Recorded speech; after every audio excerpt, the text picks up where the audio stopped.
I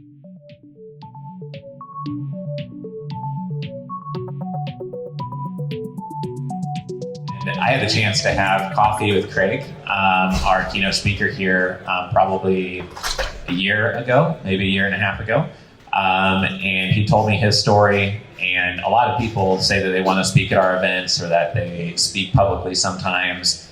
And sometimes those who promote themselves as a public speaker are like traditional motivational speakers, professor types, or someone who wrote a best-selling book that has nothing to do with investments. But I found Craig's story to resonate so much with me and so much with what probably many people here in the room and the 400 people that are streaming this right now need to hear, that I told, probably 36 people about your story.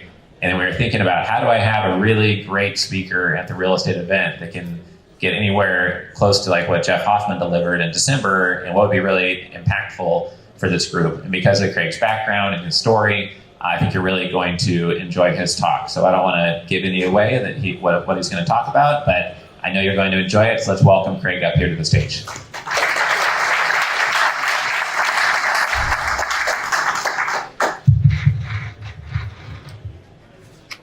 It's crazy.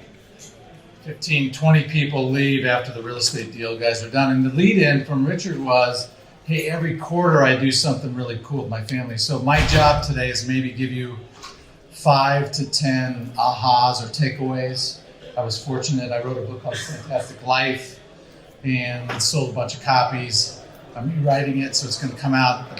Fantastic Life Revisited next year. But I think to Richard's point is, I'm going to just talk about 3 or 4 key rules from the Fantastic Life, and maybe you guys can take away a couple of ahas from that. So I know you got a little bit. So we're going to talk about rule number 2 is be crystal clear on what you want. Rule number 3, build your resumes every year, because we've got a bunch of hard drivers in here. And then number 10, stay out of the gap. So we'll talk about that. We're going to roll through those. So be crystal clear on what you want. That's a rule of my life, and it's a rule I focus on, and everybody knows that. But here, how do we really talk about that? If we don't know what our priorities are, and how do we know what our priorities are? How I live my life is how I live my priorities, right? So if you're saying to yourself, I'm going to work 100 hours a week, that's great. And I did for a long period of time. But let's talk about that here. Simplicity is easy. And I love this quote, right? Clarity is earned. And we only earn clarity by confronting complexity. And how do we do that in our lives? So look, let me just give you a little bit of how I look at my life. So if you look at my top 10 goals, the first 5 are personal. And so when Richard said, hey, every quarter he takes a trip with his family, and we do the same in a bunch of things, but how much of my time is intentional? I have this thing I call catching sunrises. About 300 sunrises a year. I'm up before the sun and I'm out backpacking or hiking.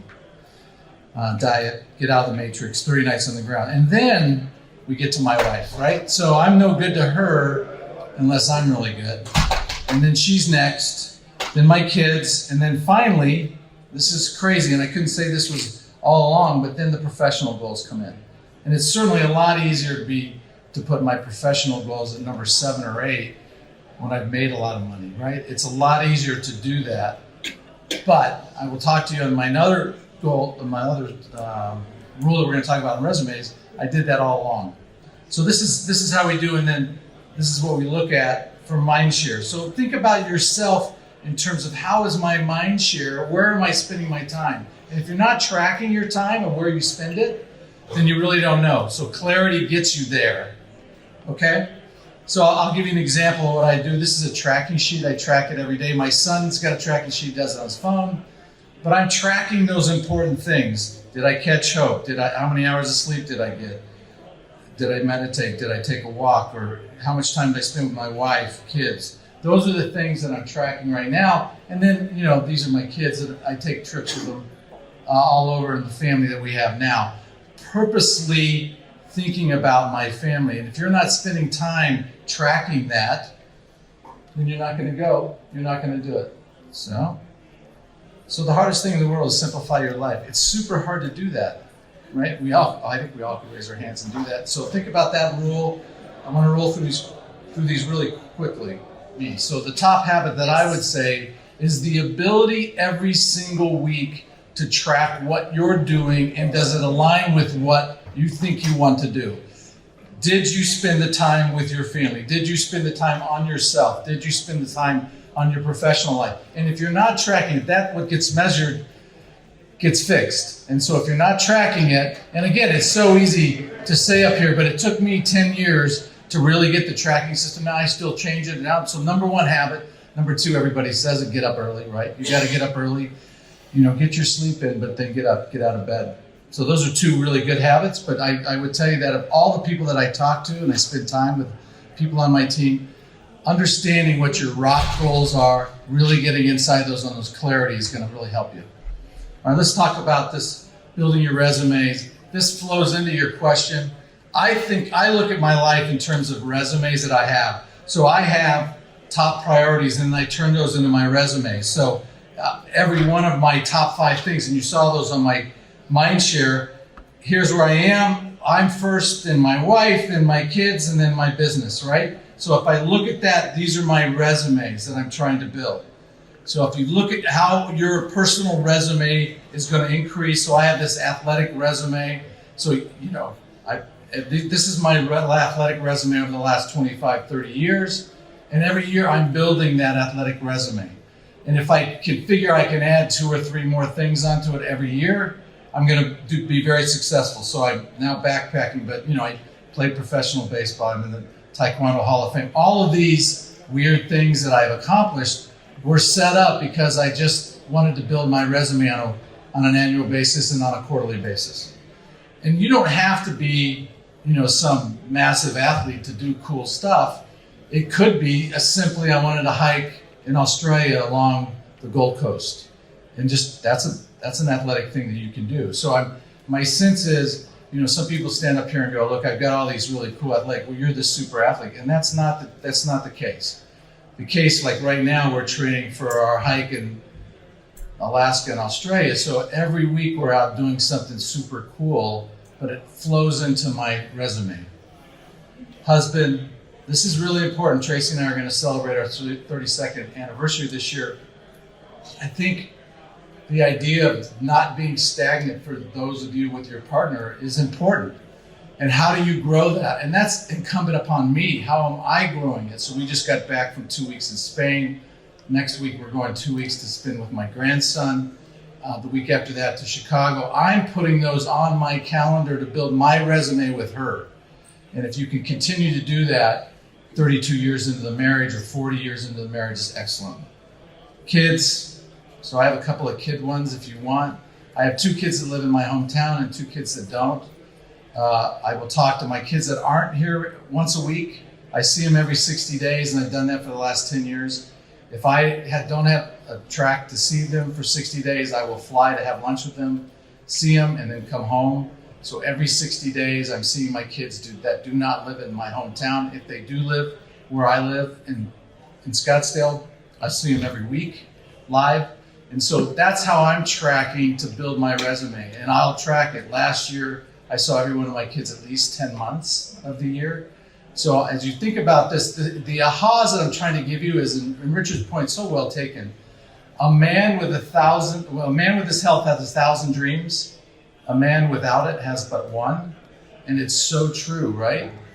I have this really cool thing I'm doing where I'm interviewing 65-year-olds and older. And I had this 72-year-old man who's super healthy and fit. And he said, Craig, there's one reason why you make a lot of money. So that when you're my age, you have your health. And you think about it, that's exactly what you want. You want to be able to grow old healthy.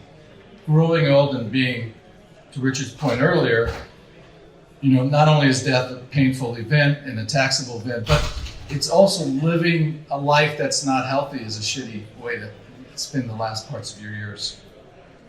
So then we have this, business I just acquired. I'm 60, I've got financial independence. I just acquired a business. Why? Because I want to continue to grow. So I bought this CRE One Source, which is an automated transaction business for commercial real estate, which is what I do for a living, or did for a living, or still do it. So here I am, 61 years old, and rolling the dice again, not because I necessarily want more money, but because I want to continue to grow and I want to build my business resume. And then I've written 5 books, a couple more coming. So these are my resumes that I'm growing on. And there's a lot of one-focused champions in my mind. A lot of people like, athletes primarily. You look at them and everybody looks up to them, but they can do one thing really well: shoot a basketball, hit a baseball, run a football. What we're trying to do with A Fantastic Life is to try and build this life that's full. Doesn't have to be 10 different things. Doesn't have to have 5 resumes, but you cannot just have the business resume. And you cannot just have your personal resume, your relationships, community, spiritual, whatever there are. Not segments of, not every year you're going to have a 10 in those. There were some years where we were building a business where you're just spending a ton of time building your business, but you can still move the ball down the road. Even those years where I was really grinding and making money, I was still moving the ball down the road. A couple of questions just to ask yourself: what am I going to do? So if you can get a takeaway today and say, I really want to get clear on what I want to do, and I want to get that clarity in the ways that I want to build my life and my resumes. Third one is the gap. Now here's where the world kind of hits you. And this is, I think, the story that Richard wanted me to tell you. There's a huge difference between me telling you, get super clear on what you want, build your resumes every year, and what really happens in the real world out in real life, right? We all have deals we want to sell, and sometimes they don't get funded. The gap is the space between where you are today and where you want to be in the future. There's a difference. Who I am today and who I'm going to be tomorrow, there's a gap, and who I want to be a decade from now is different. So how do you stay out of the gap? So let me just talk about that. There's 2 belief systems, and if you can get this concept out, this is really cool. A takeaway. The first is, if you just think about this, here's the gap, right, between where we are and the ideal. And think about the ideal as the horizon. Think about where you want to be as the horizon. And what is the horizon? Every time you drive to that damn horizon, what happens? It moves, and it keeps moving. So who you want to be, and I think there's a great YouTube out if you want to listen to Matthew McConaughey when he talks about, he won his Academy Award. He said, I thought about who I want to be 10 years down the road, and I want to be me. I want to continue to be me, and then 10 years down the road. He's talking about this horizon, this ideal. And what happens for the gap is when we measure who we are today against who we think we ought to be in the future. There's this huge gap, and it's super negative. And I got to tell you, it doesn't mean that I get out of the gap when I tell you this concept. It just means I understand it. I can get out of it very much quicker. So the difference between the ideal and actual, here's the gap, right? If you can't read it, in your mind, you're going to be a failure because in the future, you're perfect.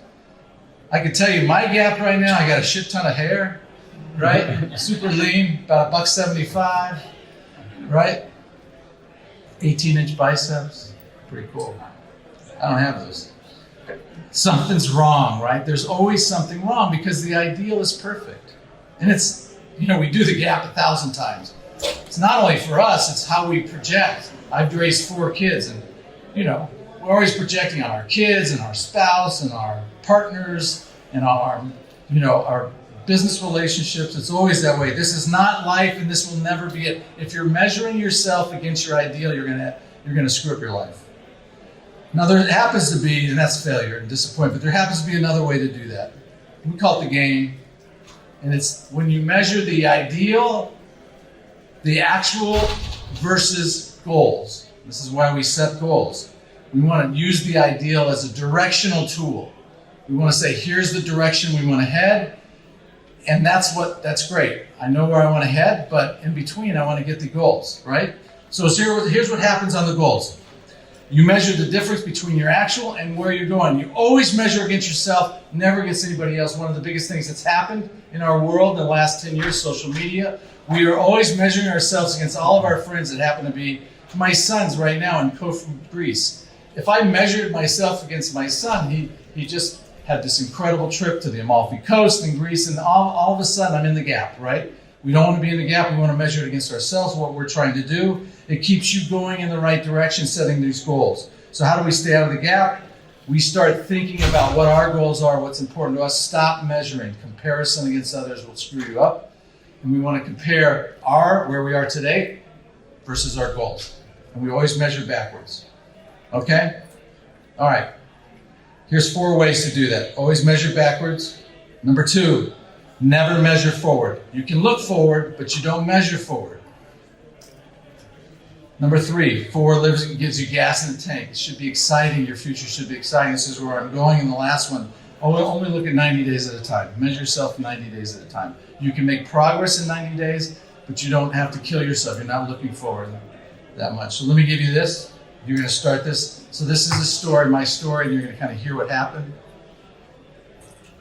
My life before I was diagnosed with lymphoma was very full and very active. I have 4 children, ages 22 to 16 now.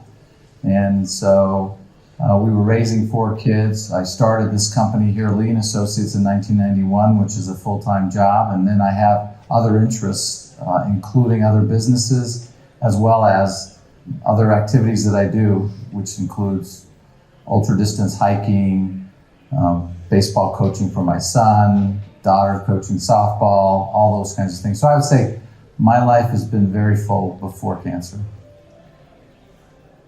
How I found out that I had cancer was a really innocuous event. I went to bed on a Sunday night and everything was fine. I woke up Monday morning and I had a little bump on my neck and just felt a little bump, and I thought, I ought to go see the doctor. Literally called my doctor that morning.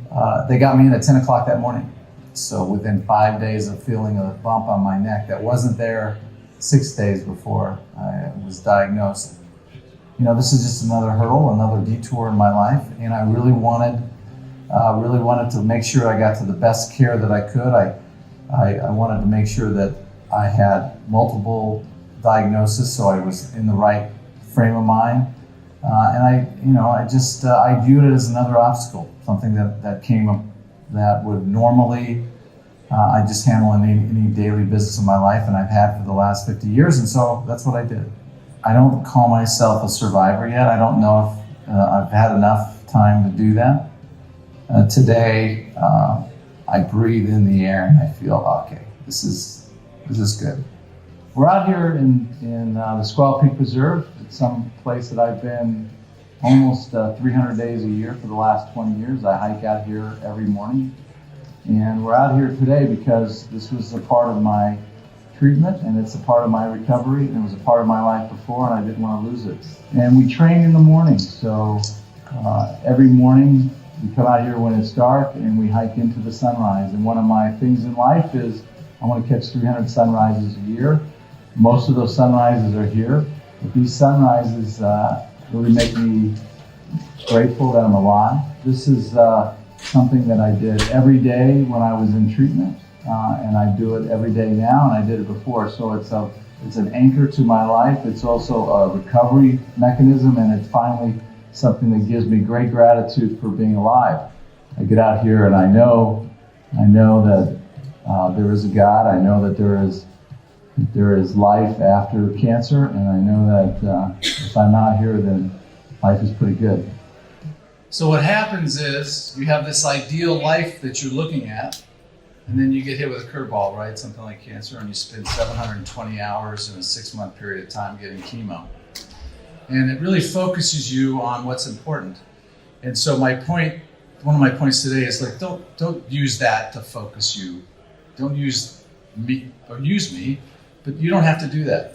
Right? You're getting some tips today to do that. Like how do we stay out of the gap, measure against ourselves? How do we track our lives? What do we do for that? So here's my plan. It looked pretty damn good. It was really smooth. And then kind of here's what happened, and raising 4 kids, got a lot of that happening too. And so it's pretty cool. And I think as I look back, my cancer was in 2014. I'm almost 9 years clear now. And so I look back and what did it change? People ask me all the time, what was the big change? And I think it's this idea of the journey. You hear that, you read it, but the journey is the process, right? And so how do we on a daily basis get into that? So I wanted to share the last story with you. I have mentioned a couple times about 300 sunrises a year, and I catch those. So here's a few sunrises. This is the Grand Canyon. I've spent almost 9 months of my life living in the Grand Canyon. I'm there every year, a couple of times a year. Here's a photo that I took on a sunrise. Last year, this is a photo I took when we were in the Pyrenees in Spain. And here's one I took when I was in New Zealand. Here's one that we were climbing Mont Blanc in France. Here's one in the Dolomites I took out of my tent one morning. It just rained all night and had this beautiful sunrise. Here's one in Cappadocia. Has anybody been to Cappadocia, Turkey? It's pretty cool. And, you know, Cheryl Strayed said this was great. Every day you get a sunrise and a sunset. It's up to you to get there yourself there. And so I would like you to encourage that. Let me tell you this story.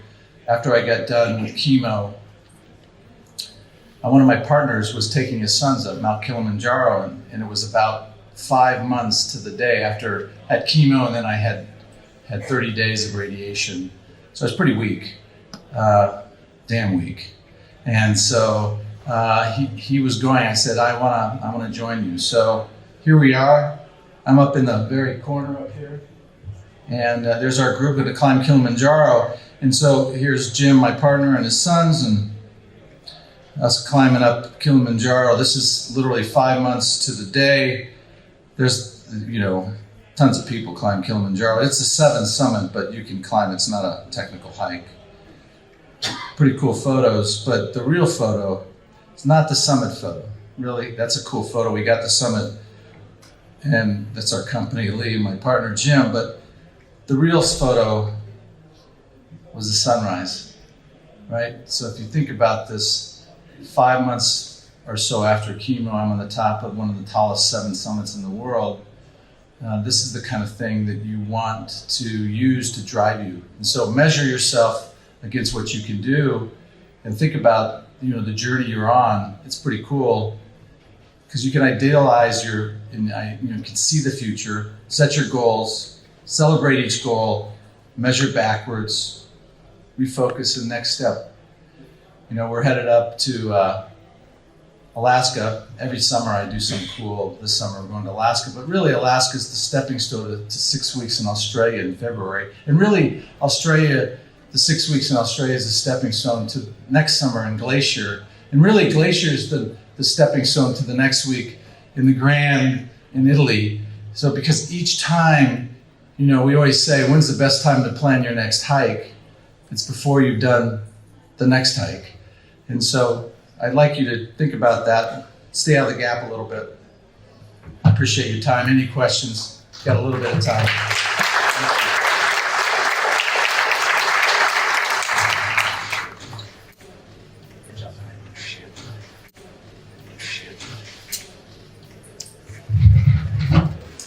Thank you, Craig. I thought that was excellent. I really like the easy to complicate your life. I think most of us here in the room probably overcomplicate our lives.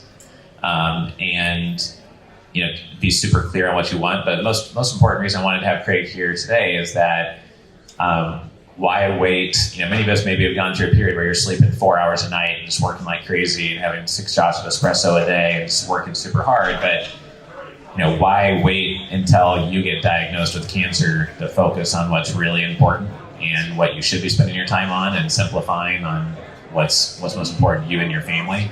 And that's the main reason I wanted to have Craig here, is to get that message across to everybody, so that maybe a few of you could adjust what you're doing, or help a family member adjust what they're doing before you have to go to the hospital and get diagnosed with cancer before doing so. Yeah. 2 things real quick. I have a blog, if you guys are interested. It's called Lifeys, LIFEIES.com. And, you know, every week it's a life lesson that you get.